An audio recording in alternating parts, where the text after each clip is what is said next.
ఉత్తరంలో కాంక్షించేటువంటి మా సోదరుడు వైద్యుడు గారు మాట్లాడుతున్నారు.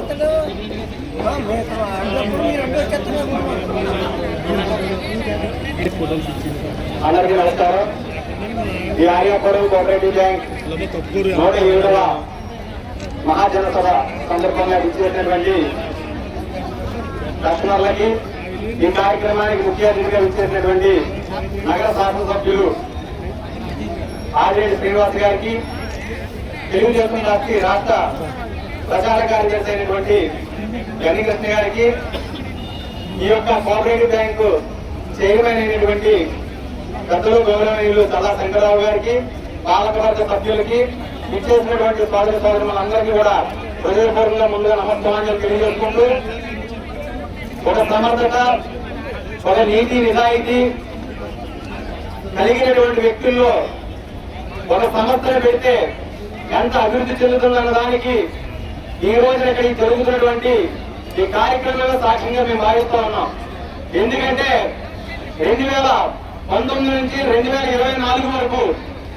ఈ ఆర్యాపురం బ్యాంక్ ని ఏ స్థాయికి తీసుకెళ్లారో, అప్పుడు ఉన్నటువంటి పాలకవర్గ సభ్యులు కానీ ఎన్ని అవకతవకలకు పాల్పడ్డారన్న దానికి ప్రజలందరికీ కూడా తెలిసిన విషయమే.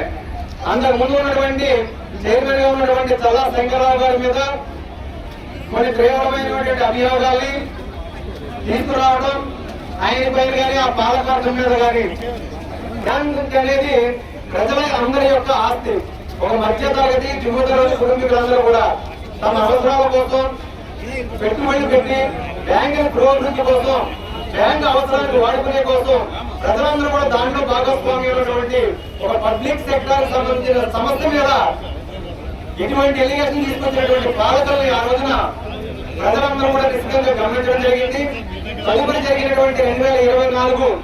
ఎన్నికల తర్వాత బ్యాంక్ ఎన్నికల్లో అఖండమైన మెజార్టీతో జనసేన, తెలుగుదేశం, బీజేపీ కూటమి సభ్యులందరినీ కూడా అఖండమైన మెజార్టీతో గెలిపించిన తర్వాత బ్యాంకు యొక్క కార్యకలాపాలని అభివృద్ధి బాటలో తీసుకురావడమే కాకుండా గుంటూరు నుంచి శ్రీకాకుళం వరకు ఈ కోఆపరేటివ్ బ్యాంక్ శాఖల్ని 16 బ్రాంచ్ల వరకు పెంచడంలో కానీ, లాభాల్లో తీసుకురావడం కానీ, ఆ లాభాల నుంచి దిగుబడిని ఎవరైతే బ్యాంకు పురోభివృద్ధి కోసం పాటుపడుతూ ఉన్నారో కస్టమర్లకి బోనస్ నుంచి కొంత అమౌంట్ తీసి గిఫ్ట్ల రూపంలో ఇవ్వడం కానీ ఎంతో పారదర్శకంగా చేస్తున్నటువంటి పాలకవర్గ సభ్యులందరినీ కూడా మనస్ఫూర్తిగా మనందరి తరపున అభినందనలు తెలియజేస్తా ఉన్నాం.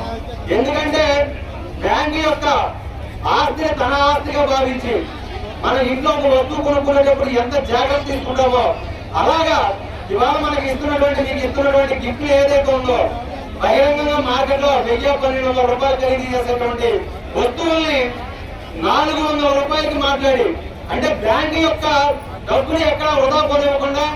మన అందరి డబ్బుల్ని ఎంత బాధ్యతగా తీసుకుంటారో దానికి ఒక్క ఉదాహరణ చాలు. 400 రూపాయలకి మాట్లాడి ఈ డైరెక్టర్ అందరినీ దాంట్లో భాగస్వామ్యం చేసి ప్రతి ఒక్కరికి అందే విధంగా తీసుకున్నటువంటి చల్లా శంకరరావు గారిని మనస్ఫూర్తిగా అభినందిస్తూ, ఈ కార్యవర్గ సభ్యులు ముందుకు వెళ్లి ఈ బ్యాంకులు ఇంకా అభివృద్ధిలో తీసుకురావాలని కోరుకుంటూ సెలవు తీసుకుంటాను. తర్వాత